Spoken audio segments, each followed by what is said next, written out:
అంటే ఏదైనా మహత్తు తెలుసుకోవాలని అంటే నీ నుంచి ఒక రిక్వెస్ట్ ఉండాలి. అందుకని ఏం మాట్లాడలా ఆయన నీ అంతటి నేను విశ్వరూపం చూపిస్తున్నాను అలా. ఏమన్నాడంటే అర్జునుడు అడిగాడు, అయ్యా మీరు విభూతి అనేక రకాలుగా మీ యొక్క అంశలో ఉన్నటువంటిది అంతా మాకు చెప్పారు, కానీ ఇదంతా కూడా దివ్యమైనటువంటి ఈ ఐశ్వర్యాన్ని అంతా ఒకే చోట చూస్తే ఎలా ఉంటుందో నేను చూడగలను అని అనుకుంటే మీరు చూపించండి అన్నాడు.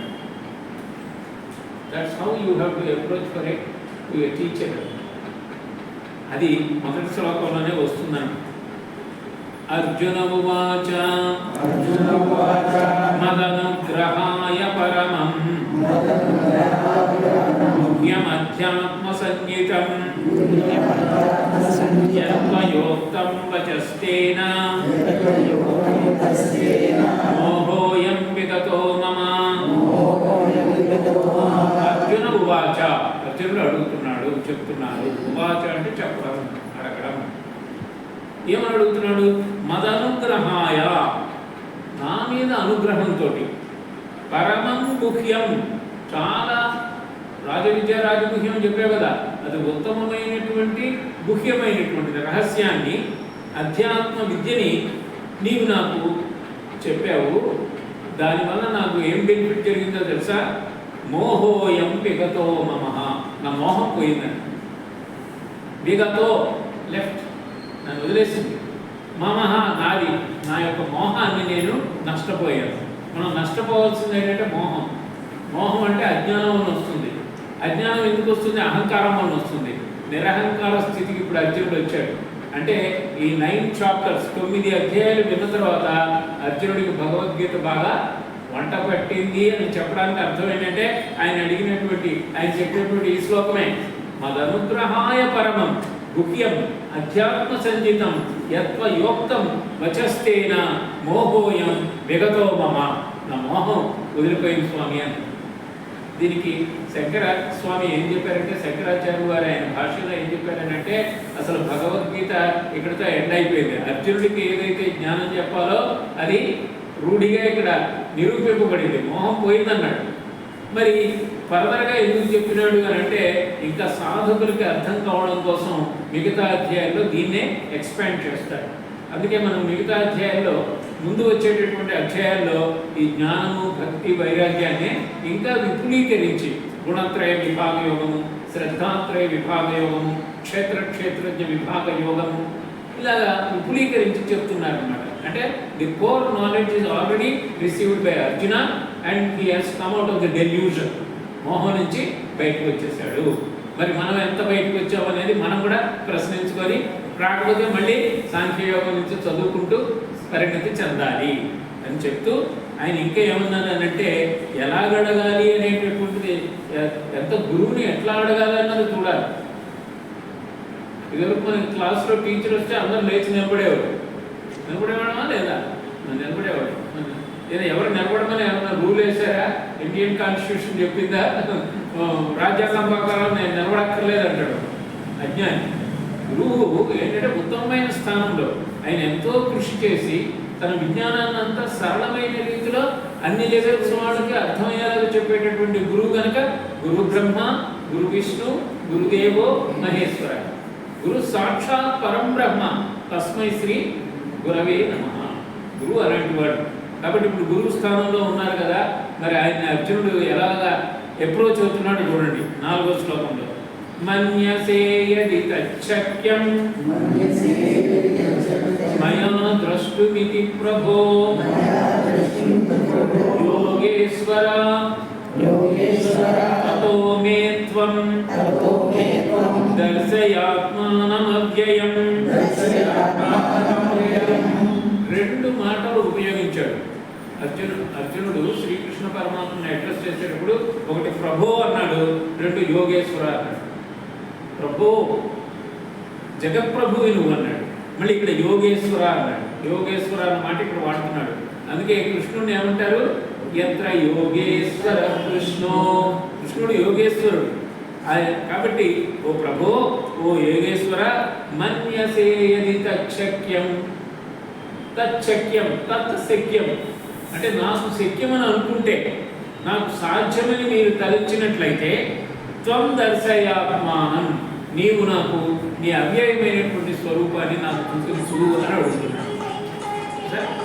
అది మన్యసే తచ్చక్యం మయా ద్రష్టుమితి ప్రభో, నాకు నేను చూడగలను అనేటటువంటి అభిప్రాయం కనుక ఉన్నట్టయితేనే నువ్వు చెప్తున్నావు అని అడుగుతున్నాడు.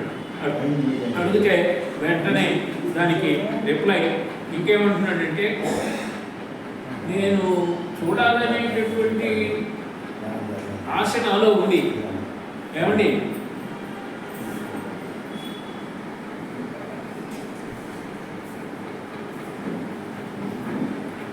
నేను చూడాలనేటటువంటి ఆశ నాలో ఉంది, కానీ నీ దివ్యమైనటువంటి స్వరూపాన్ని చూడడానికి నాకు అర్హత ఉందో, నాకు ఆ శక్తి సామర్థ్యం ఉందో తెలియదు కనుక నాకు తెలుసుకొని నేను చూడగలను అనుకుంటే నాకు నువ్వు చూపించు అని అన్నాడు. దానికి భగవాను ఇచ్చినటువంటి రిప్లై ఎలా ఉంటుందని అంటే, శ్రీ భగవానువాచ, ఆయన చెప్పుకుంటూ ఇది చాలా కష్టమైనది, చూడవలసినటువంటిది, చాలా గొప్పదైనటువంటిది, అసంఖ్యాకముగా అనేక వర్ణాలతోటి అనేక విధాలుగా ఉండేటటువంటి నా రూపం చూడడం కష్టము, అది నీ చర్మ చక్షువులతో నువ్వు చూడలేవు, అందుకని నీకు దివ్య చక్షువులు ఇస్తున్నాను, దాని ద్వారా నువ్వు నన్ను చూడగలవు అని. ఎంత బాగుంటుంది అంటే ఆయన చూడడానికి మన చర్మ చక్షువులు ఎందుకు పనికిరావు, ఎందుకు అసాధ్యము, వీటికి ఎందుకు శక్యం కాదు అని అంటే, అమీబా అని ఉంటుంది ఒకటి, యూనిసెల్యులర్ ఆర్గానిజం అది సృష్టిలో. యూనిసెల్యులర్ ఒకే సెల్ అది అమీబా. అమీబా మీకు కనపడుతుందా? కరోనా వైరస్ వచ్చింది, కనపడుతుందా మీకు? అంటే మీ కంటితో చూడలేదు, దానికి మైక్రోస్కోప్ కావాలి, ఇంకా ఏదో కావాలి, ఇంకా ఏదో స్కోప్ కావాలి, ఇంకా రెండో స్కోప్ అంటాడు లోపల వేయడానికి. సో ఏదో అంత ఉంటేనే కానీ నీకు కనపడదు. అలాంటి నీ దివ్యమైనటువంటి నీ యొక్క స్వరూపాన్ని నా యొక్క స్వరూపాన్ని చూడాలనంటే నీ చర్మ చక్షువులకి సాధ్యం కాదు అని 8వ శ్లోకంలో చెప్తున్నారు. చదవండి జాగ్రత్తగా. నతు మాం శక్యసే ద్రష్టుం అనేనైవ స్వచక్షుషా దివ్యం దదామి తే చక్షుః పశ్య మే యోగమైశ్వరం. నతు మాం శక్యసే, మాం అంటే నన్ను, నా శక్యసే నువ్వు చూడలేవు, నీకు శక్తి లేదు చూడడానికి. ఇది యాజ్ ఇట్ ఈస్గా నీకు ఉన్నటువంటి చక్షువులతో దానికి చూడడానికి దివ్యమైనటువంటి చక్షువుల్ని నేను ఇస్తున్నాను, నీకు అనుగ్రహిస్తున్నాను అని చెప్పారు. అంటే దివ్య దృష్టిని ఇస్తేనే అది ఆయన చూడగలిగాడు. చూసిన తర్వాత ఇప్పుడు మనకి ఒక గొప్ప విషయం ఏమిటంటే, ఇప్పుడు దాకా ఎక్కడా కనపడినటువంటి సంజయుడు మళ్ళీ ఈ అధ్యాయంలో ప్రవేశిస్తున్నాడు. సంజయుడు ఎక్కడున్నాడంటే అర్జున విషాద యోగంలో, తర్వాత 2, 3, 4 ఎక్కడా రాలేదు ప్రసక్తి, ఇప్పుడు వచ్చింది. అంటే వ్యాసులు వారు ఏం చేశారంటే సంజయుడి చేత కూడా విశ్వరూపాన్ని దర్శింపజేసి ఆయన కూడా పార్టిసిపేట్ చేయడానికి సంజయుడిని ఇక్కడ పట్టుకొచ్చాడు. Vedavyasa is a great architect.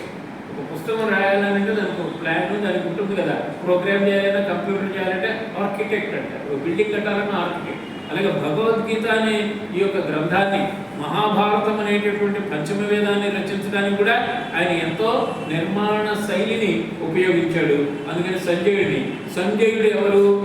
అత్యంత భక్తుడత. సంజయ, సమ్యక్ జయ.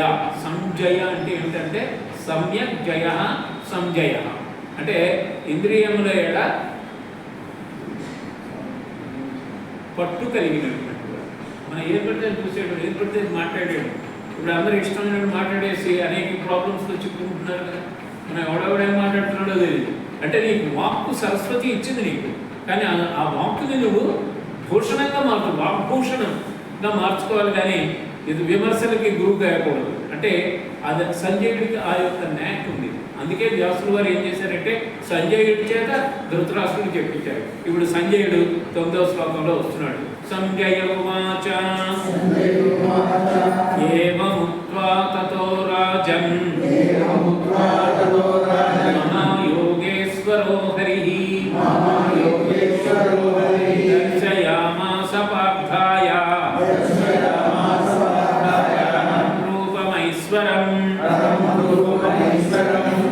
రాజన్ అన్నాడు. ఇక్కడ రాజన్ అంటే ఇప్పుడు సంజయుడు ఎవరితో రాజన్ మాట్లాడుతున్నాడు?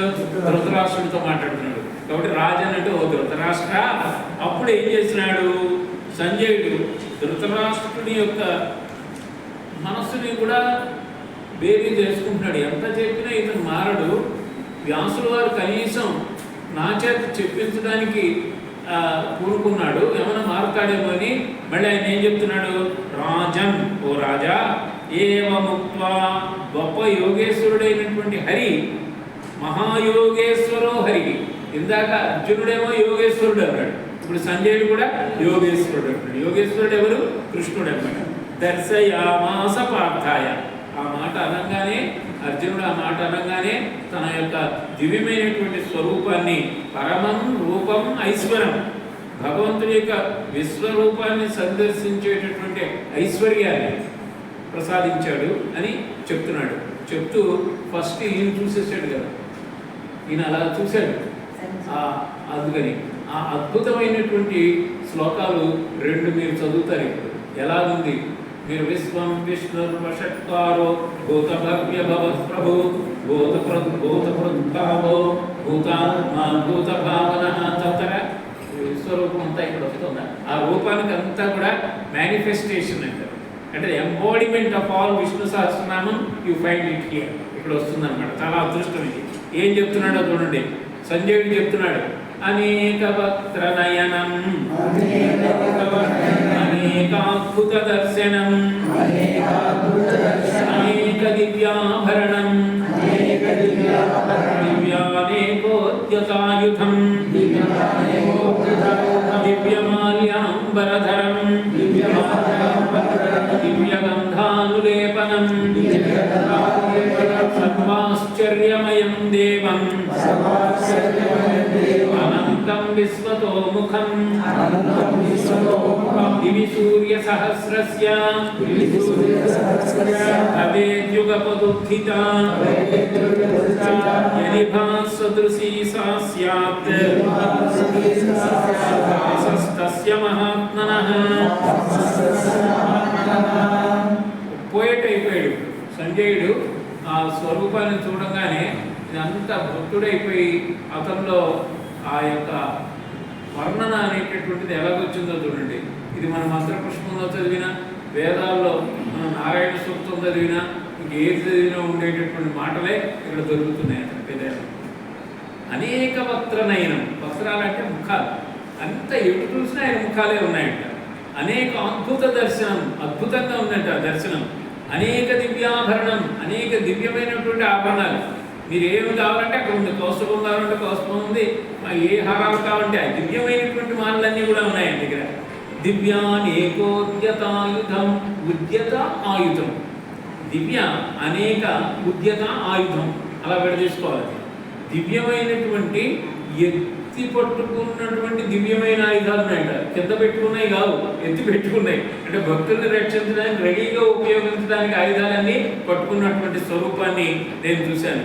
ఇది ఎలాగుంది అని అంటే, దివి సూర్య సహస్రస్య, ఒకేసారి 1000 మంది సూర్యులు ఆకాశంలో ప్రకటింపబడితే, ప్రకాశిస్తే ఎంత వెలుగుంటుందో అంత వెలుగుంది అని అంటున్నాడు.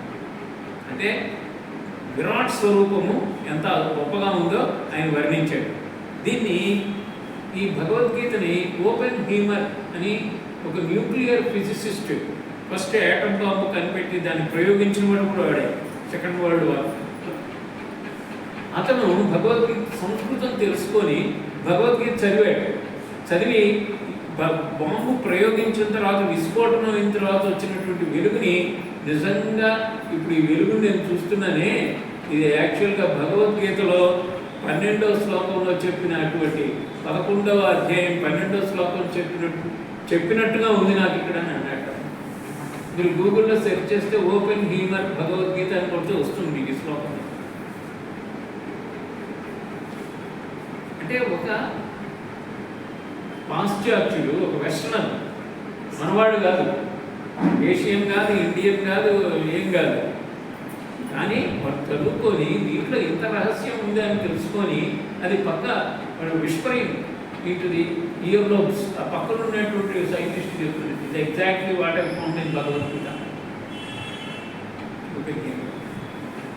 దివి సూర్య సహస్రస్య, ఇంకో చెప్తాడు కాలోస్మి లోకక్షయ ప్రవృద్ధో లోకాన్ సమాహర్తుమిహ ప్రవృత్త, లోకాల్ని క్షయించేసేటటువంటి కాలుని కూడా నేను అన్నాడు. ఇప్పుడు జరుగుతుంది అదే అక్కడ.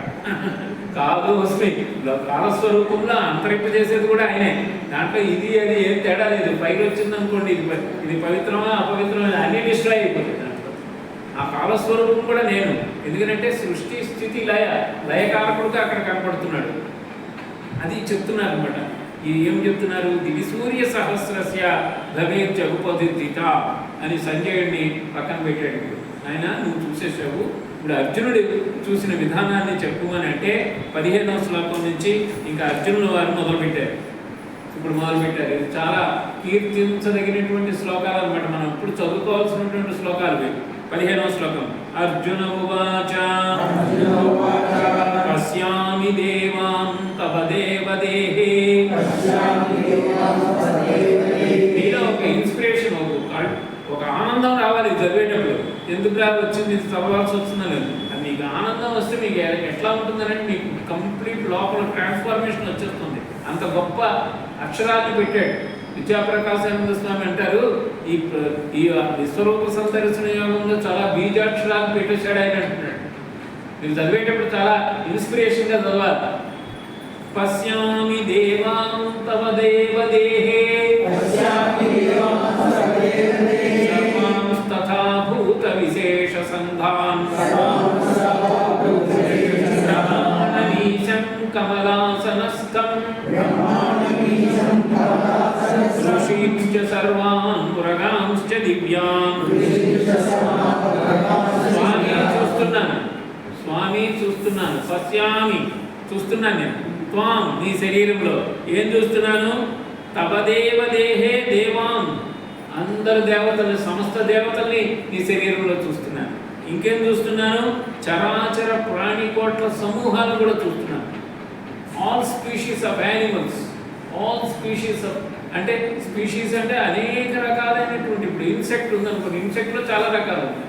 అలాగే సర్పెంట్స్ ఉన్నాయి, దాంట్లో రకాలు ఉన్నాయి. అలాగే మనుషులు, దాంట్లో రకాలు ఉన్నాయి. ఏనుగులు, దాంట్లో రకాలు ఉన్నాయి. గుర్రాలు రకాలు ఉన్నాయి. అన్ని రకాలైనటువంటి అన్ని ప్రాణికోట్లని నీలో నేను చూస్తున్నాను. చూడండి ఎంత బాగా చెప్తున్నాడు. ఇంకేమంటున్నాడు? ఋషీంశ్చ, అందరు ఋషులు కూడా నీలో కనబడుతున్నారు. ఋషీంశ్చ సర్వాన్, ఇంకేమిటి? ఉరగాంశ్చ దివ్యాన్, దివ్యమైనటువంటి సర్పాలు కూడా నేను నాకు కనపడుతున్నాయి. అనంతశేషుడు ఉన్నాడు, వాసుకి ఉన్నాడు. ఇంక you name a serpent, it is there. You name an animal, it is there. అంటే అంత అద్భుతంగా నీ యొక్క విశ్వరూపంలో ఇవన్నీ చూస్తున్నాను స్వామి. ఇంకేం చెప్తున్నాడు? 16 అనేక బాహూదర వక్త్ర నేత్రం పశ్యామి త్వాం సర్వతోనంత రూపం నాంతం న మధ్యం న పునస్తవాదిం పశ్యామి విశ్వేశ్వర విశ్వరూపా. అనేక హస్తాలు ఉన్నాయి. బాహువులు అంటే ఏంటంటే చేతులు, అనేక చేతులు ఉన్నాయి. అనేకమైనటువంటి ఉదరాలు ఉన్నాయి, ముఖాలు ఉన్నాయి, నేత్రాలు ఉన్నాయి. అనంత రూపాలుగా నేను చూస్తున్నాను స్వామి. మీ యొక్క మొదలు కానీ, మధ్య కానీ, అంతం కానీ నాకు తెలియడం లేదు.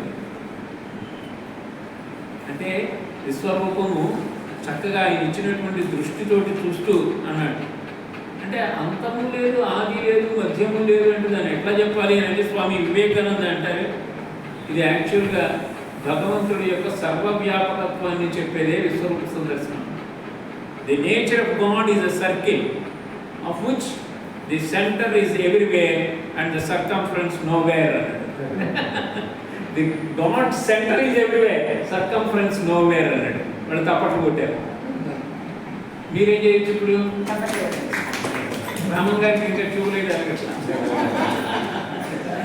Circumference is nowhere, centre is everywhere. Everywhere భగవంతుడు ఉన్నాడు. అదే కదా ఇందుగరడందు లేడని సందే ఇది చూపిస్తున్నాడు అనమాట. అని చెప్తూ ఇంకేమంటున్నాడంటే ఇక్కడ ఉపనిషత్తుల్లో శ్లోకం వచ్చేస్తుంది. 18వ శ్లోకం బైహార్ట్ చేయవలసినటువంటి శ్లోకం. నేను బైహార్ట్ చేయవలసినవి ఇక్కడ పెట్టుకోండి మీరు చక్కగా. అది ఎసెన్షియల్ ఐడియాస్ అన్నమాట దీంట్లో. త్వమక్షరం పరమం వేదితవ్యం. సంస్కృత భాష మీరు చదువుతుంటే లోపల ఉన్నదంతా పోతుందండి, కస్మలో అవుతూ పోతుంది. భాష అది, భాష యొక్క గొప్పతనం అది సంస్కృతం అన్నమాట. త్వమక్షరం పరమం వేదితవ్యం త్వమస్య విశ్వస్య పరం నిధానం త్వమవ్యయః శాశ్వత ధర్మగోప్తా సనాతనస్త్వం పురుషో మతో మే. అంటే సనాతన అన్నమాట ఇప్పుడు వచ్చింది చూసారా. మనవాడు సనాతన ధర్మం సనాతన ధర్మం. సనాతనము అంటే ఎప్పటికీ ఉండేటటువంటి సనాతనం పురుషుడివి నువ్వు, అవ్యయము శాశ్వతం ధర్మగోప్త ధర్మాన్ని రక్షించేటటువంటి వాడివి నువ్వు. అక్షరం పరమం వేదితవ్యం, పరమం వేదితవ్యం ఎప్పుడు తెలుసుకోబడేటటువంటిది నీవే. వేదముల ద్వారా తెలుసుకోబడేటటువంటిది ఎవరు? పరమాత్మ. ఆ పరమాత్మ ఎవరు? నీవే. నీ విశ్వరూపం చూస్తే నాకు అది అర్థమవుతోంది స్వామి అని చెప్తున్నారు అన్నమాట. సో ఈ శ్లోకం మీరే ఒకసారి చదవడానికి ప్రయత్నించండి మీ అందరి మీరు.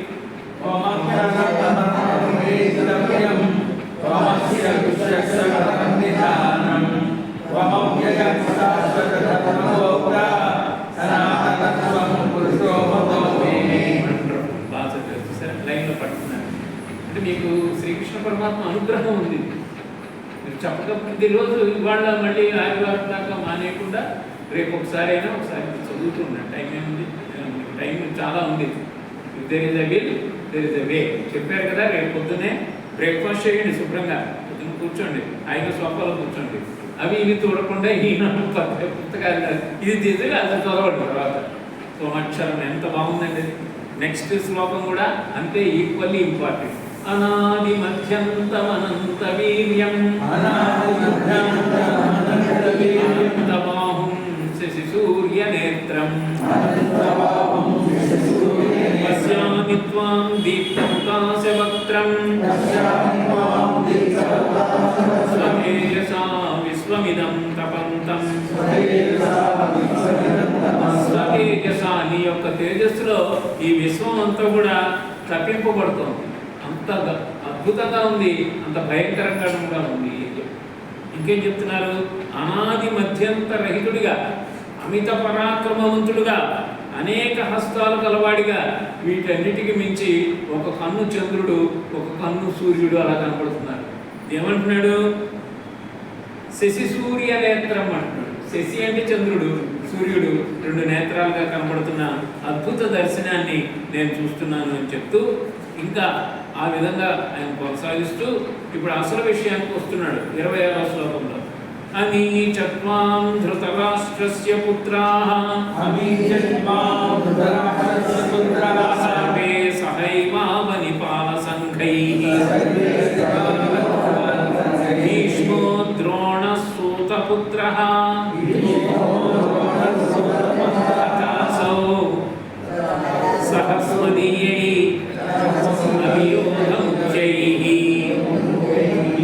అంటే భీష్ముడు, ద్రోణుడు, సూతపుత్రుడు అంటే కర్ణుడు, వీళ్ళందరూ నీ ముఖంలోకి వెళ్ళిపోతూ ఉన్నట్టు నేను చూస్తున్నాను అంటున్నాడు. ఎంత చెప్తున్నాడో చూడండి.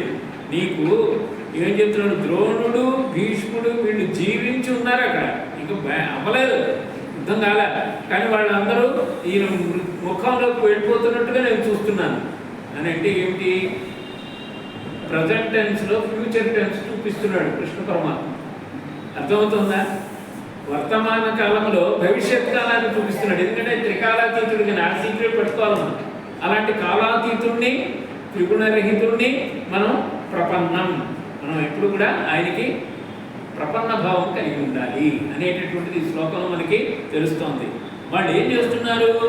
వక్త్రాణితే త్వరమాణా విశంతి దంష్ట్రాకరాలాని భయానకాని కేచిద్విలగ్న దశనాంతరేషు సందృశ్యై చూర్ణితై ఉత్తమాంగై. ఉత్తమాంగం ఏంటంటే ప్రతి మనిషికి సాహసం అదే కదా. బ్రెయిన్ ఇది ఉత్తమాంగం. ఉత్తమాంగం అంటే తల అన్నమాట. ఈ ఈ తలలు ఏమవుతున్నాయంట, చూర్ణితై, పప్పు అయిపోతున్నాయంట. ఎవరు ఇప్పుడు క్యూ కట్టి వెళ్తున్నారు కదా, ద్రోణుడు, భీష్ముడు, వీళ్ళందరూ కూడా. అలాగే మా సైన్యంలో వాళ్ళు, వాళ్ళ సైన్యంలో ఉండేవాళ్ళు, యోగులు అందరూ కూడా నీ ముఖంలో వెళ్ళిపోయి వాళ్ళ యొక్క తలలన్నీ కూడా పప్పు అయిపోయి చూర్ణితై, చూర్ణం అయిపోయి ఉత్తమంగా, అది కూడా నేను చూస్తున్నాను. అంటే విశ్వరూపంలో భయానకమైనటువంటి దృశ్యము చూపిస్తున్నాడు. అయితే ఆయన భక్తులకి అది మంగళకరమైనదిగా గోచరిస్తుంది. ఎందుకంటే ఇన్ని రకాలుగా ఉన్నటువంటి స్వామిని నేను ఆరాధిస్తున్నానే, నేను ఎంతో అదృష్టవంతుడిని అనే భావం కూడా మనకు వస్తుంది అన్నమాట. అయిన తర్వాత కన్నా భగవానుడు వస్తున్నారన్నమాట. ఇప్పుడు ఏమంటాడంటే, నదులు ఎలాగైతే బర్రన ప్రవహించి వెళ్ళిపోతాయి, గంగా, గోదావరి, కృష్ణ, ఏది రివర్ ఏమవుతుంది, వెళ్ళి ఎక్కడ దాకా ప్రవహిస్తుంది, సముద్రంలో పడేదాకే. ఇలాగా నదులు ఏ విధంగా ప్రవహించి సముద్రంలో కలిసిపోతాయో, ఈ నరలోక వీరులందరూ కూడా పరిగెత్తు వచ్చి సముద్రంలో కలిసిపోయినట్టుగా నీలో కలిసిపోతున్నారు. ఎంత బాగుంది వర్ణన చూడండి. ఆ శ్లోకం కూడా తీసుకోండి, 28. యథా నదీనాం బహవోంబువేగా సముద్రమేవాభిముఖా ద్రవంతి తథా తమాని నరలోకవీరా విశన్యవక్త్రాణ్యభివిజ్వలంతి. నదులు ఎలాగా ఇంకా 2-3 శ్లోకాల్లో ఎలా వస్తాయనంటే, ఇంకా మిడతలు లాంటివి పురుగులు ఉంటాయి. ఎక్కడైనా ఫ్లేమ్ అంటే మంట వచ్చినప్పుడు అవి గబగబా వచ్చి దాంట్లో పడిపోతుంటాయి. అదేదో వెలుగు మనం ఏదో తినాలనో ఏదో చేయాలని అక్కడికి వచ్చి వాటి రెక్కలు మాడి అలా పడిపోతుంటాయి. ఆ 2-3 శ్లోకాల్లో అలాంటి వర్ణనలతోటి జీవులు ఎలాగ యజ్ఞంలో సమిధంలాగా ఆహుతి అయిపోతున్నారు అనేటటువంటిది కూడా ఆయన వర్ణిస్తున్నాడు. నెక్స్ట్ ఆఖరికి ఏమంటాడంటే, అసలు నువ్వెవరు స్వామి? ఆఖ్యాహిమేకో భవానుగ్రరూపో నమోస్తుతే దేవవర ప్రసీద విజ్ఞాతుమిచ్చామి. నేను తెలుసుకోవాలనుకుంటున్నాను, అసలు నువ్వు రథంతోనే నా సారదే అనుకున్నాను, నా బావ అనుకున్నాను, నీ చెల్లెని నాకు ఇచ్చి పెళ్లి చేశావు సుభద్రని, అది అనుకున్నాను, నీతో ఇష్టమైనటువంటి పరాచకాలు ఆడాను, నీతో అనేక రకాలైనటువంటి వ్యవహారాలు చేశాను, నేను ఎప్పుడు గౌరవంగా కూడా చూడలేదు. కానీ ఇప్పుడు నువ్వు చూస్తుంటే, ఈ భగవద్గీతను నాకు చెప్తుంటే, ఈ 9 అధ్యాయాలు 10 అధ్యాయాలు 11వ అధ్యాయం ఇప్పుడు నువ్వు వచ్చేటప్పటికి విశ్వరూప సందర్శనం చూస్తే అసలు నువ్వెవరో నాకు తెలియట్లేదు. ఇప్పుడు నువ్వు చెప్పు, భవానుగ్ర రూపం, ఈ ఉగ్ర రూపం ఏమిటి, నువ్వెవరో చెప్పు, నేను తెలుసుకోగలుగుతున్నాను అని అన్నాడు. అంటే చూసారా, మళ్ళీ ఇక్కడ కూడా అడిగితేనే అమ్మ పెట్టినట్టుగా అలా చూపించాడు. అలా చూశాడు, అమ్మ చాలా వండర్ఫుల్గా ఉందని ఊరుకోలే. అది అసలు రియల్ తత్వం ఏంటిది, దీంట్లో యథార్థత ఏంటి, నువ్వు అదా ఇదా ఏమిటి అసలు అన్నదానికి ఇప్పుడు భగవాను వాచ వస్తుంది. శ్రీ భగవాను వాచ. ఇదే ఓపెన్ హేమన్ కూడా ఇందాక చెప్తూ ఈ శ్లోకం కూడా చెప్పాడు. కాలోస్మి లోకక్షయ కృప్రవృద్ధో లోకాం సమాహర్తుమిహ ప్రవృత్తః తే పిత్వా న భవిష్యంతి సర్వే ఏవ స్థితాః ప్రత్యనీకేషు యోధాః.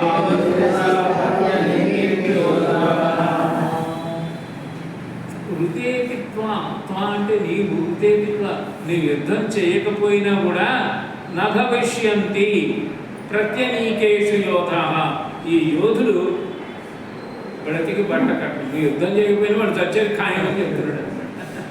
నేను లోక సంహారకుడని విజృంభించేటటువంటి శక్తిని కూడా నేను ఇప్పుడు మనం చూస్తున్నాం. ఎలాగ విజృంభించి అక్కడ జరుగుతుంది. ఇదంతా పరమాత్మ యొక్క తత్వమే. ఇది పరమాత్మ is a originator, God definition, generator, originator and destroy. Generate చేసేది ఆయనే. ఇప్పుడు అన్ని చెట్లు మేము ఆకులు ఊడవలేకపోతున్నాం అని అంటున్నాము. ఆకులు పోతాయి, మళ్ళీ చిగురేస్తుంది, జీర్ణం పోతుంది. అలాగే యథా వాసాంసి జీర్ణాన్ని యథా విహాయ నవాని గృహ్ణాతి నరోపరాణి తథా శరీరాన్ని విహాయ జీర్ణాన్ని అన్యాని సంయాతి నవాని దేవి. ఈ దేహాలు అంటే దేహం అనే భ్రమలో ఉన్నాము. భగవద్గీత అసలు చెప్పేది ఏంటంటే అహంకారం వదులు, మమకారం వదులు, నువ్వు దేహం అనేటటువంటి మోహం వదిలేసి. నువ్వు దేహం కాదు, నువ్వు భగవంతుని యొక్క దివ్యమైనటువంటి అంశ నీలో దాగి ఉంది, ఆత్మస్వరూపంగా ఉంది. నీ మానవ జన్మ యొక్క సాఫల్యత, మానవ జన్మ యొక్క పర్పస్ ఏమిటి అంటే పురుషార్థ సిద్ధి. పురుషార్థములు ఎన్ని? 4 ఉన్నాయి. ధర్మము, అర్థము, కామము, మోక్షం. మనం ఎంతసేపు ధర్మం మన డ్యూటీ, అర్థం విత్తం సంపాదించడం, దాన్ని బ్యాంకుల్లో వేయడం, బంగారాలు కొనేయడం, ఫ్లాట్లు కొనేయడం, అది చేసేయడం. కామం కోరికలు తీర్చుకోవడం, అటు ఇటు తిరిగేయడం, ప్లేన్లో అక్కడ ఇక్కడ బాగా పెద్ద బంగాళాలు కట్టుకోవడం అన్నీ ఉంటాం. కానీ ఆఖరికి అవి ఉంటాయి, నువ్వు మిగిలి ఉండవు. అవి ఎవరికో పోతాయి. నువ్వు అవి ఉంటే ఉండుగాక, ఉండకూడదని ఏమనట్లా. నువ్వు ఆత్మస్వరూపం అని తెలుసుకుంటే నువ్వు ఇంకా ఆనందంగా బ్రతకగలవు. నీ శాశ్వత నువ్వు పోతుందనే బెంగ ఎక్కువ కదా మనకి. చాలామందికి డిప్రెషన్ ఏంటంటే అనుకున్నది కాలేదనే కదా డిప్రెషన్. అనుకున్నది ఏంటి? అసలు నీ యొక్క ఆలోచనని సంస్కరింపు చేసుకో. ఎంత బాగా చెప్తుందండి భగవద్గీత. ఇక్కడ ఏం చెప్తున్నాడు? లోకాన్ని ఈ విధంగా చేసేటటువంటిది అని చెప్పి ఆఖరణ ఒక సందేశం కూడా, ఆఖర కాదు 33వ శ్లోకంలో చెప్తున్నారు. కాబట్టి నువ్వు చేసిన యుద్ధం చేయకపోయినా వాడు చావడం ఖాయం, ఇంక్లూడింగ్ యూ ఆల్సో బ్రాకెట్లో అంతే కదా, ఇంక్లూడింగ్ యూ. కానీ నీవు ఇప్పుడు క్షత్రియుడు ధర్మయుద్ధానికి వచ్చావు కనుక 33వ శ్లోకంలో ఆదేశాన్ని జారీ చేస్తున్నారు.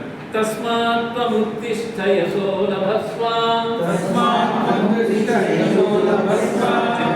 శత్రూన్ భుంక్ష్య రాజ్యం మయైవైతే నిహతాః పూర్వమేవ నిమిత్తమాత్రం భవ సవ్యసాచిన్. మనం పెద్ద వేదాంతం డైలాగ్ కొట్టుకుంటాం. అప్పుడు నేనేముందండి నిమిత్త మాత్రం అని, అది ఇక్కడి నుంచి వచ్చిందే. నిమిత్త మాత్రం, నువ్వు నిమిత్త, you are only cause, you are only instrumental, you are instrumental in fighting this battle. కాబట్టి తస్మాత్వం ఉచ్చిష్ట, యు ప్లీజ్ గెట్ అప్. యశో లభస్వ, నువ్వు యుద్ధం చేయి. దానివల్ల నీకు బెనిఫిట్స్ ఏంటి? యశో లభస్సు, కీర్తి లభిస్తుంది. శత్రువుల్ని జయించేస్తే భూక్ష్వ రాజ్యం సమృద్ధం, రాజ్యలక్ష్మి, నువ్వు భోగాలను అనుభవిస్తావు. మయైవైతే నిహతా పూర్వమేవ, నా చేత ఇదివరకే వీళ్ళు చంపబడ్డారు. నువ్వు ఓన్లీ యువర్ ఓన్లీ ఇన్స్ట్రుమెంటల్, నిమిత్త మాత్రం భవ సవ్యసాచిన్. మనం అండర్లైన్ చేయాల్సింది 33వ శ్లోకంలో లాస్ట్ రేట్ లైన్. మయైవైతే నిహతా పూర్వమేవ నిమిత్త మాత్రం భవ సవ్యసాచిన్. నిమిత్త మాత్రం చెప్తున్నాడు, అర్జునుడికే చెప్తున్నాడు. అర్జునుడు నువ్వేమో యుద్ధం చేసేసి నువ్వేదో పెద్ద బ్యారియర్ అనే పెద్ద పోజు కొట్టక్కర్లేదు, ఇవన్నీ చేయవలసినవన్నీ నేనే చేస్తున్నాను అని చెప్పేసి. తర్వాత 38వ శ్లోకం.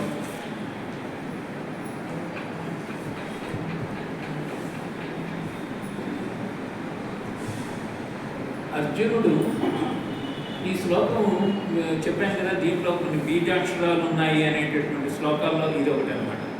స్థూల సూక్ష్మ జగత్తులకి, స్థూలం కనపడేది, సూక్ష్మం కనపడేది కూడా కనపడేది ఉంది కదా, వైరస్లు ఉన్నాయి కదా. స్థూల సూక్ష్మ జగత్తులకు పరమైనది అంటే బియాండ్ దిస్, దీనికి అతీతంగా కనపడుతోంది. ఇది అక్షర పరబ్రహ్మ స్వరూపంగా నాకు కనబడుతోంది. నీవు త్వమక్షరం సదసత్త పరం, సత్తు నువ్వే అసత్తు నువ్వే, నువ్వు అక్షరము అనేటటువంటి. అక్షరము అంటే క్షరము అంటే నశించిపోయేది, అక్షరం అని అంటే నాశరహితమైనటువంటి పరమాత్మగా నేను ఇప్పుడు అర్థం చేసుకుంటున్నాను స్వామి అన్నాడు. అంటే అర్జునుడికి బాగా ఇచ్చినటువంటి ఔషధము, ఇచ్చినటువంటి ఆయన ఇచ్చారు కదా, భవరోగానికి ఔషధం ఇచ్చాడు ఆయన. ఔషధం బాగా వంట పట్టింది. ఇప్పుడు పేషెంట్ ఏమయ్యాడు? హెల్తీగా అయ్యాడు అనమాట. నాకు తెలిసిపోయింది స్వామి, ఇప్పుడు నువ్వు పరాత్పరుడు అని తెలిసిపోయింది. ఇందాక నువ్వెవరో నాకు అన్నావు కదా, ఇప్పుడు నేను ఎవరో నువ్వు చెప్పిన తర్వాత నాకు తెలిసిపోయింది స్వామి అని చెప్తున్నాను అనమాట. చెప్తూ శ్రీ భగవాను చెప్పినారు. తర్వాత 42వ శ్లోకంలోకి మనం తీసుకున్నాం. ఇప్పుడు అర్జునుడికి ఒక రిపెంటెన్స్ కూడా వచ్చేసింది. ఇది ఎంత పరమాత్మని, ఎంత అద్భుతమైనటువంటి దివ్య మంగళ కారకుడైనటువంటి వాడిని, సర్వభువనాల్ని తనలోనే ఉంచుకున్నటువంటి వాడిని నేను నా రథంతోలు అని అడిగాను. నెంబర్ 1 తప్పు. నెంబర్ 2 బావా గేవా అని నేను అప్పుడప్పుడు పరాచికాలు ఆడాను. నెంబర్ 3 ఈయన యొక్క దివ్యత్వాన్ని ఇప్పటికీ గ్రహించడానికి నేను అవస్థలు పడుతున్నాను. ఈయన ముందే శరణు తెచ్చుంటే ఎంత గొప్ప జ్ఞానవంతుడయ్యేవాడినో అని అనుకుంటూ 41వ శ్లోకంలో చెప్తున్నాడు. సఖేతి మత్వా ప్రసభం యదుక్తం హే కృష్ణ హే యాదవ హే సఖేతి హే కృష్ణ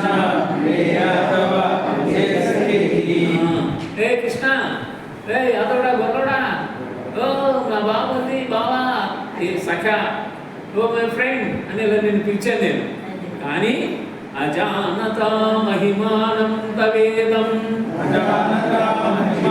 అజానత నాకు తెలియక నీ యొక్క మహిమను తెలియక నేను ఈ విధంగా పిలిచానయ్యా.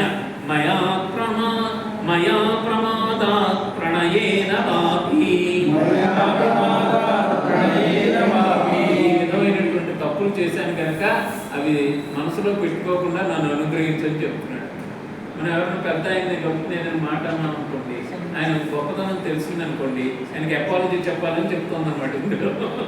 కృష్ణుడి యొక్క తత్వాన్ని తెలియక నేను ఇలా చేశాను. ఒకే కంచంలో తిన్నాం, ఒకే మంచం మీద పడుకున్నాం, నీ ఇష్టమైనట్టు మాట్లాడేవాడిని. అసలు నువ్వు నా కాళ్ళ దగ్గర కూర్చున్నావు. రథికుడు సారథి ఎక్కడ ఉంటాడు? రథం మీద కూర్చునేవాడు కాళ్ళ దగ్గర ఉంటాడు. అర్థమవుతుందా? కాళ్ళతో ఏంటంటే అప్పుడప్పుడు ఇలా పడుతుండాలి సారథం. తెలుసా నీకు యుద్ధ విద్యలో ఏంటంటే, ఎందుకంటే లెఫ్ట్కి వెళ్ళాలా రైట్కి వెళ్ళాలంటే అతనే స్టీరింగ్. లెఫ్ట్ ఇలా లెఫ్ట్ కొట్టాడు, లెఫ్ట్ తిప్పాలి, రైట్ అంటే రైట్ తిప్పాలి. అందుకే కాళ్ళతో కూడా నిన్ను కొట్టాను, నిన్ను అనవసరమైనటువంటి మాటలు కూడా మాట్లాడాను కనుక నువ్వేం చేయాలంటే తక్షామయేత్వాం అహం అప్రమేయం, అవన్నీ క్షమించు స్వామి అని ప్రాధేయపడుతున్నాడు అన్నమాట. నువ్వు అని చెప్తూ 43వ శ్లోకం తీసుకుందాం. ఇది కూడా అద్భుతమైనటువంటి పరమాత్మ యొక్క తత్వాన్ని చెప్పేటటువంటిది. పితాసి లోకస్య చరాచరస్య త్వమస్య పూజ్యశ్చ గురుర్గరీయాన్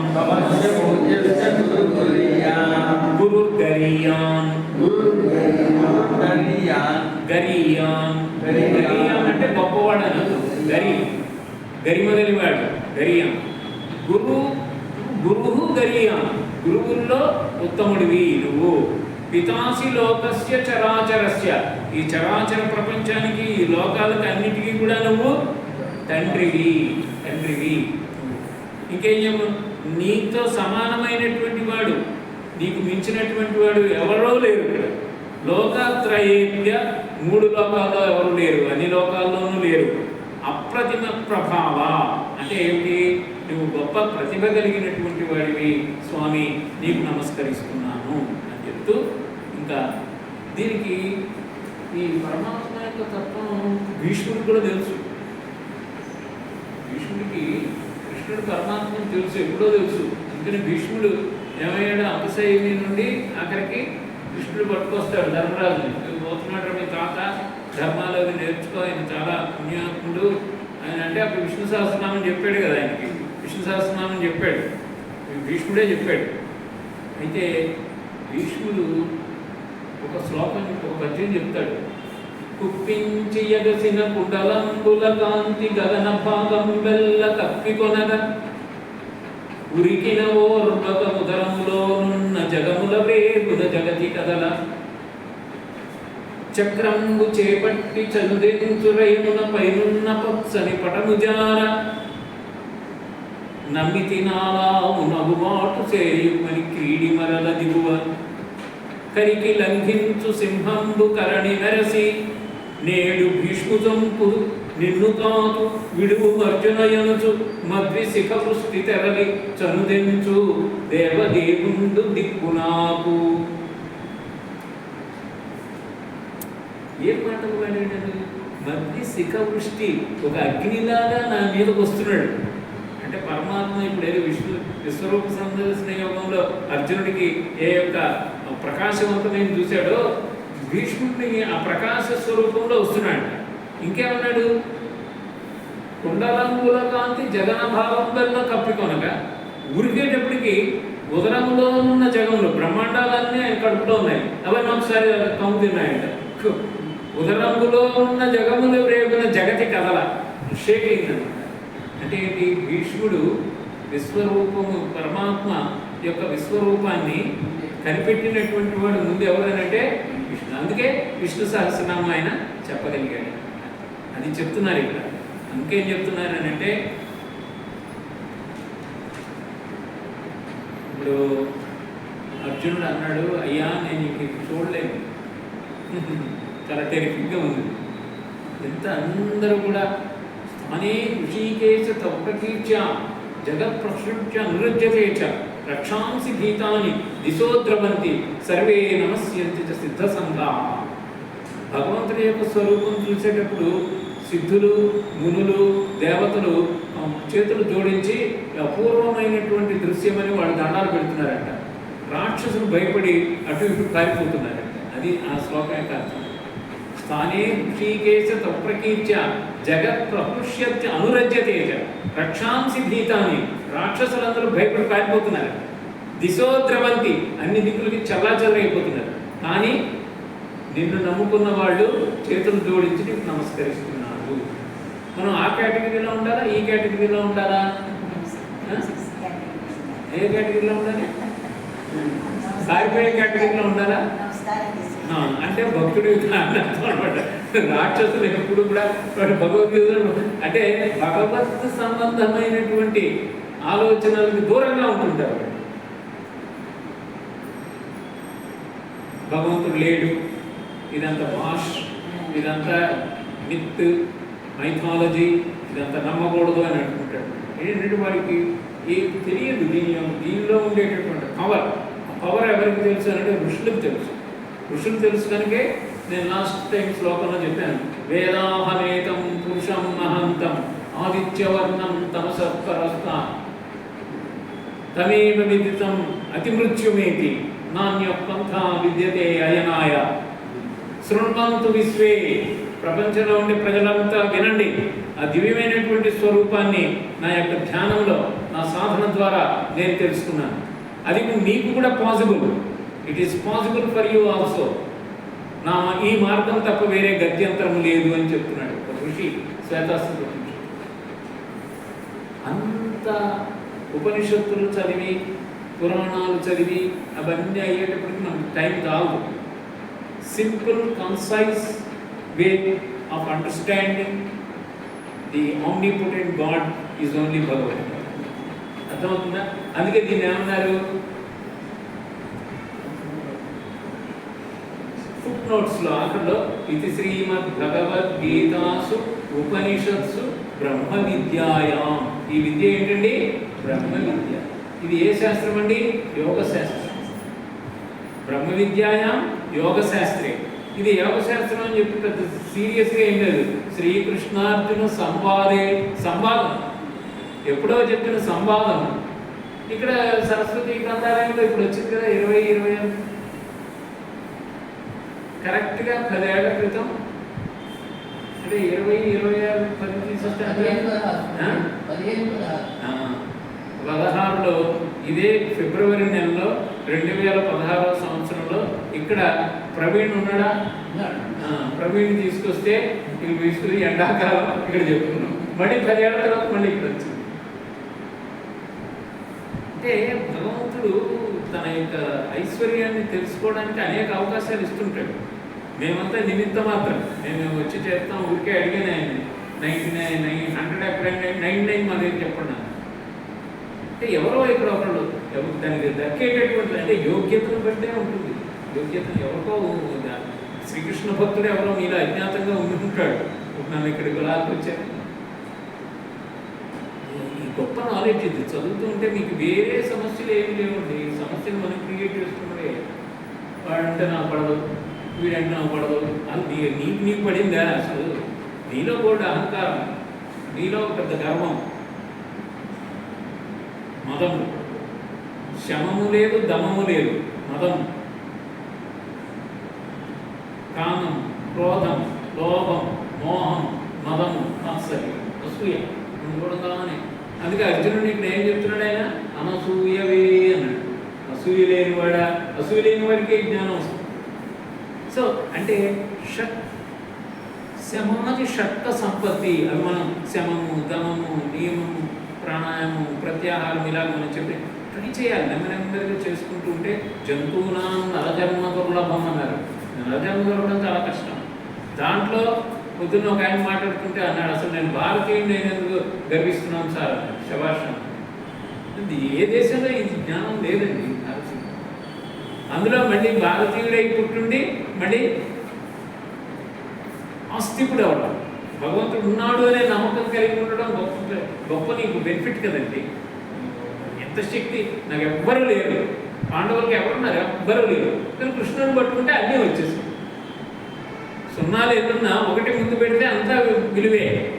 ఆ ఒకటి భగవంతుడు అనే ఆలోచన లేకపోతే అవన్నీ సున్నాలే. నీ ఎన్ని ఉండని ఆస్తులు, సంతానం, వింతానం అంతా ఉన్నా కూడా చింతే మిగులుతుంది, కానీ చింతన దొరకదు. అందుకే సత్సంగత్వే నిస్సంగత్వం, నిస్సంగత్వే నిర్మోహత్వం, నిర్మోహత్వే నిశ్చలతత్వం, నిశ్చలతత్వే జీవన్ముక్తి. భజ గోవిందం, భజ గోవిందం, గోవిందం భజ మూఢమతే. పండితుడిని పట్టుకొని అంటున్నాడు శంకరాచార్యులు, మూఢమతే అన్నది. మూర్ఖమతే అన్న. మూర్ఖుడు ఏంటంటే వాడికి తెలియదు, చెప్తే వినడు వాడు. మూడు ఏంటంటే తెలుసు కానీ చేయడు వీడు. మూఢుడికి మూర్ఖుడికి అది తేడా. మనం ఏ కేటగిరీలో వస్తామో చూసుకోవాలి. చాలామంది మనం మూడో కేటగిరీలోకి వస్తామా, గ్రామర్ పండిట్లాగా. గ్రామర్ పండిట్ చెప్తాడు తెలుసు కానీ చేయట్లా. ఇప్పుడేం దుఃఖంకరనే పట్టుకున్నాడు గంగలో మునుగుతూ. వేసి దుఃఖంకరణ అంటే ఎంతమంది శిష్యులు ఆడపిల్ల దుఃఖంకరణే అంటే ఏంటంటే ధృత సంధి. సంస్కృతంలో గ్రామర్ అన్నమాట. అది గ్రామర్ సూత్రం చెప్తున్నాడు. తెల్లవారుజామున సూర్యుడు భగవానుడు ఉదయించే సమయంలో నువ్వు ఏ గాయత్రి మంత్రమో లేకపోతే ఏదో శివమంత్రమో ఏదో చెప్పకుండా గ్రామం గురించి వెంపర్లాడుతున్నావు ఏంట్రా మూఢమదే అని ఒడ్డు మీద కూర్చొని భజ గోవిందం భజ గోవిందం గోవిందం భజ మూఢమతే సంప్రాప్తే సన్నిహితే కాలే నహి నహి రక్షతి దుఃఖంకరణే. కాలుడు నీకు సమీపంలో ఉన్నాడు, ఎవడే చెప్పగలండి? నేను ఇప్పుడు నిన్నాళ్ళు ఉంటాను, ఎవడైనా చెప్పగలడా? లేడు. పెద్ద పెద్ద రెగ్యులర్స్ గిరిలర్స్ అందరూ. గొప్ప విషయం ఏంటంటే వైద్యులే తక్కువ పరిమితిలో పోతున్నారు. లాంజివిటీ డాక్టర్స్కే తక్కువ. అలాగే మెడిసిన్స్ తెలుసు, శాస్త్రం, అనాటమీ మొత్తం అంతా తెలుసు. అంటే రోగులు చూసే వాళ్ళకు కూడా ఒక రకమైనటువంటి డిప్రెషన్ వాళ్ళు కూడా లోనైపోతున్నారు. అంటే ఆలుడుని ఎవ్వరు ఆయన యొక్క వశంలో పడినటువంటి వాడు ఎవడూ లేడు. ఎప్పుడైనా కానీ పడవలసింది. ఆయన నుంచి రక్షింపబడాలి అని అంటే నువ్వెవరో ముందు తెలుసుకోవాలి. ఆత్మప్రాప్తి, పరబ్రహ్మతత్వాన్ని, దాన్ని తెలుసుకోవడానికి ఉపయోగపడేటటువంటి. ఇప్పుడు ఏమన్నాడంటే, అయ్యా నీ ఉగ్రమైనటువంటి స్వరూపం చూశాను, ఇంక నేను ఫర్దర్గా చూడలేను, కాబట్టి నువ్వు ఎప్పుడూ ప్రసన్నంగా కనిపెట్టేటటువంటి కిరీటం, గద అవన్నీ పెట్టుకొని, చక్రము అవి పెట్టుకొని చతుర్భుజాలతో కనపడుతుంటావు కదా నీ భక్తులకి. ఆ రూపంలోకి వచ్చేసే స్వామి, నేను ఇంకా తాళలేను, చూడలేను అని బాగా ప్రాధాన్యపడుతున్నాడు. చూడండి ఆ శ్లోకం ఎంతగా మొత్తం 46.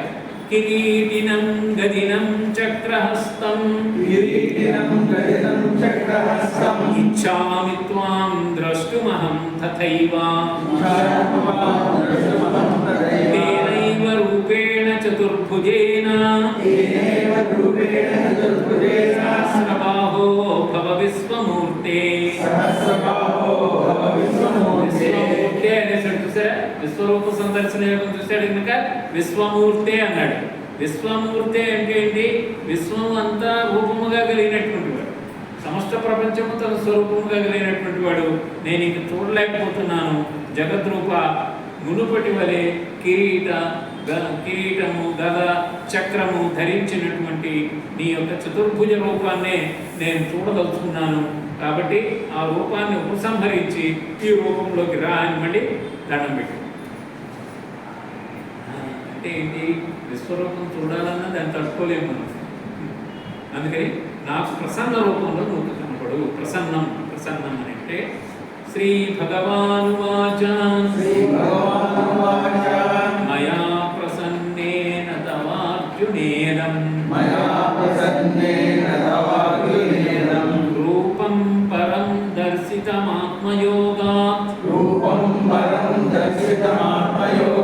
తేజోమయం విశ్వమనంతమాద్యం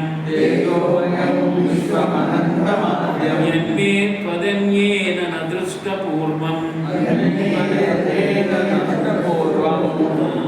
మనవాడు ఇలా చూపిస్తాడు సార్ బ్యాటిల్ ఫీల్డ్లో అని అంటే వాళ్ళకు కూడా క్లారిఫికేషన్ ఇచ్చేసారు. ఏమన్నారంటే రూపం పరం దర్శితం ఆత్మయోగ, ఆ యోగ శక్తి వల్ల నీకు చూపించాను. యోగ శక్తి వల్ల నీకు నేను చూపించాను. తేజోమయమైనటువంటిది అది ప్రసన్నుడు నా చేత స్వకీయమైన అదే ఆ యోగశక్తి. ఆ యోగశక్తి నా కంట్రోల్లోనే ఉంటుంది. ఆ యోగశక్తి వలన నీకు ఈ రూపాన్ని చూపించగలిగాను అని చెప్తున్నాడు. కాబట్టి నువ్వేం చేయాలని అంటే 49వ శ్లోకంలో చెప్తున్నారు. ఏం చెప్తున్నారంటే నువ్వేం భయపడబాకు. మాతే యథా నాచ విమూఢ భావం. నువ్వు భయపడబాకు. నువ్వు భయపడ్డావు కదా నా విశ్వరూపం చూసి, భయపడాల్సినటువంటి అవసరం లేదు. నువ్వు అడిగినట్టుగా నీవు కోరినట్టుగా పూర్వరూపమనే తదేవ రూపమిదం ప్రపశ్య. నా యొక్క పూర్వమైనటువంటి ప్రసన్న రూపాన్ని నేను చూపిస్తున్నాను అని అంటే అర్జునుడు చాలా సంతోషించాడు. స్వామి నేను ప్రశ్నలు అడగడమే, తెలుసుకోవడమే, నేను ఏది అడిగినా కూడా అన్నిటికీ నువ్వు అవునంటూ నీ యొక్క దివ్యత్వాన్ని నాకు ఒక పాఠశాలలో ఉపాధ్యాయుడు విద్యార్థికి బోధించిన చందంలో ఒక్కొక్కటి స్టెప్ బై స్టెప్ మాకు అన్నీ చెప్పుకొచ్చావు. ఇంత గొప్ప అదృష్టం నాకుంది. నాకు ఇప్పుడు ఏముందనంటే నా మనసు ఇప్పుడు తేటపడింది. యుద్ధానికి వచ్చినప్పుడు ఎలా ఉందంటే టర్బులెంట్ మైండ్తో ఉన్నాడు. ఇప్పుడు ఎవరు? అర్జునుడు. Turbulence, full of stress. ఎందుకని వీళ్ళు తప్ప ఇదేంటి, ఎందుకు చేయాలి, రక్తపూడి తినాలి, ఇది అని అన్నాడు. ఇప్పుడు ఏమైంది? నువ్వు చెప్పినటువంటి రాజవిద్య, రాజభోగయోగం, సాంఖ్యయోగం, ధ్యానయోగం, జ్ఞాన విజ్ఞాన యోగం ఇవన్నీ చదివితే అంతా వ్యాపించినటువంటి పరమాత్మగా నేను చూస్తూ అన్నిటికీ కారణభూతము నువ్వని తెలుసుకున్న తర్వాత నేను ఓన్లీ నిమిత్త మాత్రమని కూడా చెప్పేశావు. కాబట్టి నా మనసు తేటపడింది. నువ్వేది చెప్తే అదే చేస్తానంటున్నాడు. భగవంతుడిని శరణు చూస్తే అంతా మనకి ఆ యొక్క ధైర్యం భగవంతుడి దీని వలన వస్తుంది అని చెప్తే ఇంకా ఆఖరిలో క్లోజ్ చేస్తున్నారు మనకి. శ్రీ భగవానువాచ. నువ్వు ఎంత అదృష్టవంతుడు అర్జున అంటే ఇప్పుడు మనం కూడా చెప్పుకోవాలి ఎంత అదృష్టవంతునం. ఈ రోజున విశ్వరూప సందర్శనమో మనం చూసాము. సుదుర్దర్శమిదం రూపం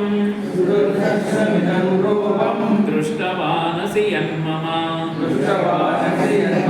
దేవా అవ్యస్య రూపస్య నిత్యం దర్శనకాంక్షిణః. నిత్యము దర్శించాలి అని కాంక్షతో ఉన్న వాళ్ళకి సుదుర్దర్శం దొరకదు. ఎంతోమంది కావాలనుకుంటారు కానీ వాళ్ళకి దొరకదు. కానీ నీకు దొరికింది. ఎందుకనంటే నువ్వు నా ఎందుకు భక్తి కలిగి ఉన్నావు. భక్తి చేత ఏదైనా సాధించవచ్చండి. భక్తి చేత ఏదైనా సాధించవచ్చు. దానికి ఎగ్జాంపుల్స్ మనకి పాండురంగ భక్త విజయంలో పండరి భక్తులు ఎన్నెన్నో సాధించారు వాళ్ళని కూడా. కాబట్టి నువ్వు భక్తి ద్వారా ఇది నువ్వు సాధ్యం చేసుకున్నావు. మీరు కూడా ప్రశాంతమైనటువంటి మనసుతో ఏ తెల్లవారు జన్మలు వేసి శ్లోకాలు చదివి భక్తితోటి స్వామి నీ యొక్క దివ్యమైనటువంటి స్వరూపం నా మనసులో పదిలంగా ఉంచు. మిగతా విషయాలు అన్నింటిలో కూడా నాకు ఇబ్బందులు లేకుండా రక్షించేది నువ్వే. కానీ ఆ విషయాలు అడిగడిగి నేను అలసిపోయాను. నాకు కావాల్సింది ఏంటంటే నీ దివ్య స్వరూపాన్ని ఎప్పుడు భావన చేసేటటువంటి శక్తిని సంస్కారాన్ని, సత్సంగాన్ని నాకు ఈ స్వామి. నా మిగిలిన జీవితం నేను చక్కగా నీ యొక్క స్మరణలో, నీ యొక్క శరణులో నేను గడుపుతాను అని ప్రేయర్ చేయండి. తప్పదు. కళ్ళు మూసుకోగానే మనకు అనేకమైనటువంటి వచ్చేస్తాయి కదా. రేపేంటి, మనం లీవ్ పెడితే లీవ్ ఇచ్చాడా లేదా, వాడు ఏమన్నాడు, వీడు నా గురించి ఏమనుకుంటున్నాడు, మనం ఇంకా అదే చేయలేదే, ఇది చేయలేదే, మనం వెళ్ళిపోతే ఈ ఆస్తి అంతా ఏమైపోతుంది, నా బంగారం అయిపోతుంది, ఏదైతే అది వస్తుంది. అది time will take care of it. But అసలు నీలో ఉండే చైతన్యం, కాళిదాస్ అదే అంటాడు, త్వం చేతనాసి పురుషే పవనే బలం త్వం అంటాడు. త్వం త్వాతస్య సలిలే. అమ్మవారిని ఏమంటాడంటే, నీళ్లలో ఉండే మాధుర్యం నువ్వే తల్లి, చంద్రుల్లో ఉండే చలదనం నువ్వే తల్లి, పురుషుల్లో ఉండే శక్తివి నువ్వే తల్లి, గాలిలో ఇచ్చేటటువంటి బలం నువ్వే తల్లి అంటున్నాడు కాళిదాసు. ఈ భావాన్ని మనం పట్టుకోవాలి. పట్టుకొని దాన్ని చేస్తే ఎంత అద్భుతమైనటువంటి ప్రగతిని మనం సాధచ్చు. 54వ శ్లోకంలో ఆ మాట చెప్పేస్తున్నారు. భక్త్యాత్మనన్యయా శక్యా అహమేవం విధోర్జున జ్ఞాతుం ద్రష్టుం చ తత్వేన ప్రవేష్టుం చ పరంతప. మళ్ళీ ఏమంటున్నాడు అర్జునుడిని? పరంతప అంటున్నాడు. అంటే శత్రువుల్ని తప్పింపజేసేవాడా. ఎప్పుడు అర్జునుడిని ఎప్పుడు కూడా లో సెల్ఫ్ ఎస్టీమ్లో పెట్టాల, హై ఎస్టీమ్లో పెట్టాడు. ఎప్పుడు నువ్వు శత్రువులను తప్పింపజేసేవాడివయ్యా, నువ్వు పిరికోడు అని అనట్లా. అలాగే చేస్తూ ఏమంటున్నాడంటే, భక్త్యాత్మనన్యయా శక్య, నీ యొక్క అనన్య భక్తి వలననే నీవు చూడడానికి అవకాశం దొరికింది. అది గుర్తుపెట్టుకోండి. అంటే అర్జునుడికి చెప్తూ మనకి కూడా ఇండికేషన్ ఇస్తున్నాడు. అనన్య భక్తి మీరు కలిగి ఉంటారు. అన్యభక్తి కాదు, అనన్య భక్తి. పూజ చేస్తూనే మనం ప్లేట్లో ఏం పెడతారు అని ఆలోచించాము కదా, అన్యభక్తి. కొంతమంది చేస్తుంటారు అంతా, ఏంటి మనకి ఏంటి టిఫిన్ ఏంటి, పూజ చేస్తూనే ఉంటాడు.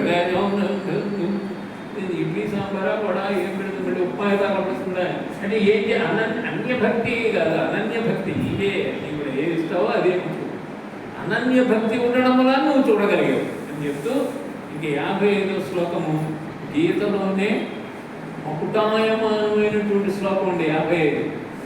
ఇది అసలు ఎలా ఉండాలో మనకి చెప్పేస్తున్నాడు. అసలు భగవద్గీత యొక్క ఎస్సెన్స్ ఈ శ్లోకంలో ఉంది అని కూడా పెద్దలు చెప్తుంటారు. భక్తిగా దీన్ని చదవండి. ఈ శ్లోకాన్ని మీరు పట్టుకెళ్తే this is the take away from this chapter. భక్త్యా మత్కర్మ కృన్మత్పరమో భక్త సంగవర్జితః నిర్వైరః సర్వభూతేషు సమామేతి పాండవా. ఏది మాం అంటే నన్ను, ఏది అంటే పొందుకున్నాడు, అంటే పరమాత్మని పొందుకున్నాడు. మీరు ఎప్పుడూ ఒకటి మన రహస్యంగా గుర్తుపెట్టుకోవాల్సింది ఏంటంటే, దీంట్లో భగవద్గీత చదువుతున్నప్పుడులా ఇది జీవ బ్రహ్మైక్య స్థితిని బోధిస్తుంది. జీవాత్మ బ్రహ్మతో అనుసంధానం అనే జీవ బ్రహ్మైక్య సాధన అంటారు. అది భగవద్గీత. నన్ను పొందుతావు అని అంటే ఏంటి? పరమాత్మని చేరడం, నన్ను పొందుతావు. మాం ఏతి, నన్ను పొందుతావు. పాండవ అంటే ఓ అర్జున. ఎప్పుడు దాని కండిషన్, కొన్ని క్లాజులు పెట్టాడు. మత్కర్మ కృన్మత్పరమో, నా కొరకే నీ పనులు చేయి. ఏది చేస్తున్నా భగవద్ అర్పితంగా చేయాలి. ఏ పని చేస్తున్నా, నేను ప్రొఫెసర్ పాఠం చెప్తున్నాను అనుకోండి, పాఠం చెప్పేది భగవత్ సేవగా చేస్తున్నాను. జడ్జి గారు నేను జడ్జిమెంట్ ఇచ్చేది భగవత్ పరంగా ఇస్తున్నాను, భగవత్నే ఆయన కొరకే చేస్తున్నాను. బిజినెస్ మ్యాన్ ఎక్కువ ప్రాఫిట్ వేసుకోకుండా నేను వాళ్ళకి సర్వీస్ చేస్తున్నాను, నాకు ఎంత కావాల్సిందో అంత మార్జిన్.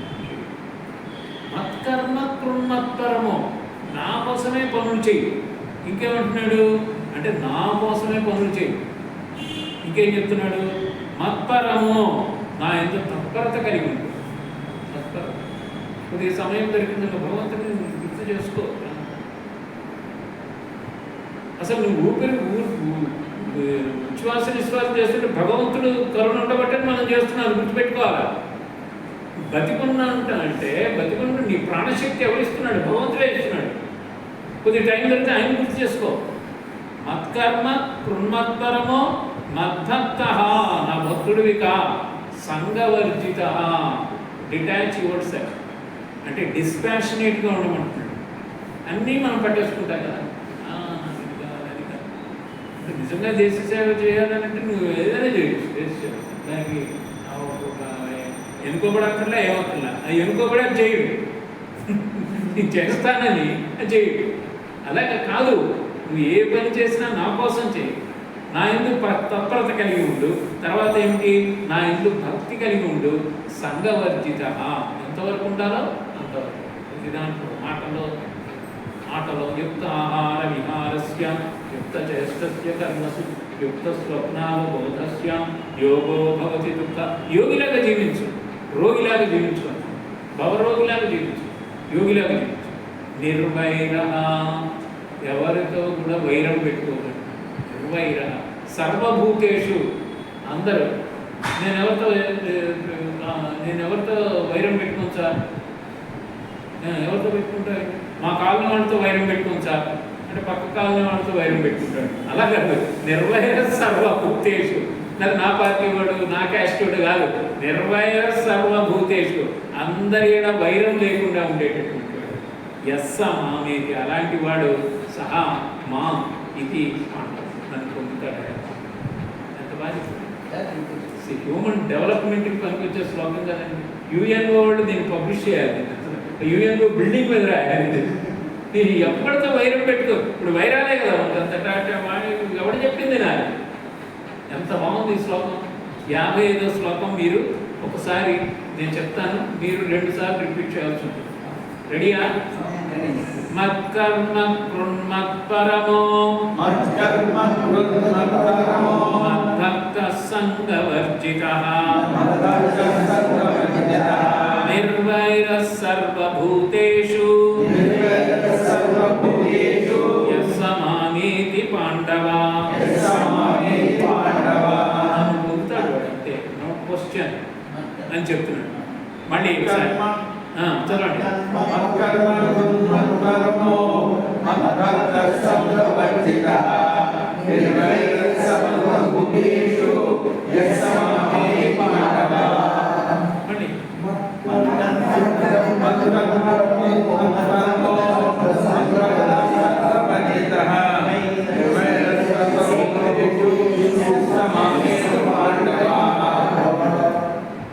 దీనికి స్వామి రంగనాథానంద గారు మనకి ఇంకా బాగా అర్థం ఏం చేశారు తెలుసా?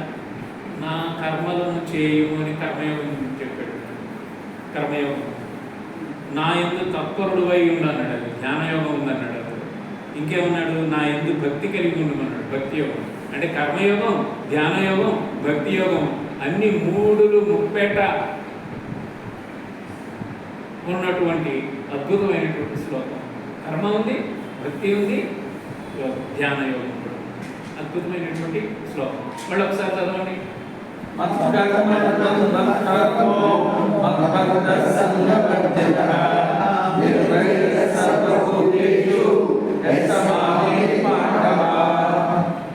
పాండవ ఎవరు? మనమే. అక్కడ మేము పేరు రాసుకోవాలి. నాయన సింగ్, సుందరరామయ్య, రామకృష్ణ, ప్రవీణ్ అని మన పేరు రాసుకున్నాం.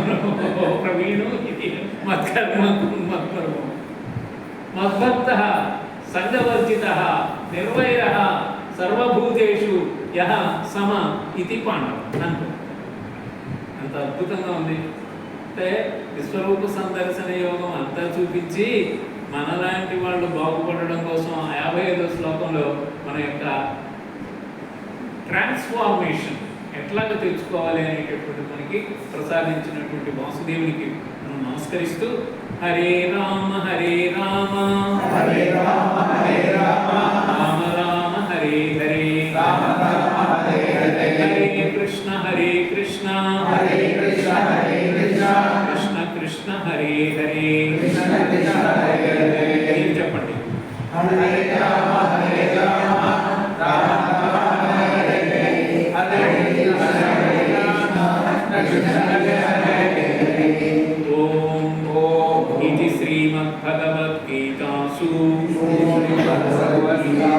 ఉపనిషత్సు బ్రహ్మ విద్యాయాం యోగశాస్త్రే శ్రీకృష్ణార్జున సంవాదే స్వరూప సందర్శన యోగో నామ ఏకాదశోధ్యాయః సర్వం శ్రీకృష్ణార్పణమస్తు. సహనా భవతు సహనౌ భునక్తు సహ వీర్యం కరవావహై తేజస్వినావధీతమస్తు మా విద్విషావహై. ఓం శాంతి శాంతి శాంతి. లోకాః సమస్తాః సుఖినో భవంతు. హరి ఓం. సర్వం శ్రీకృష్ణార్పణమస్తు.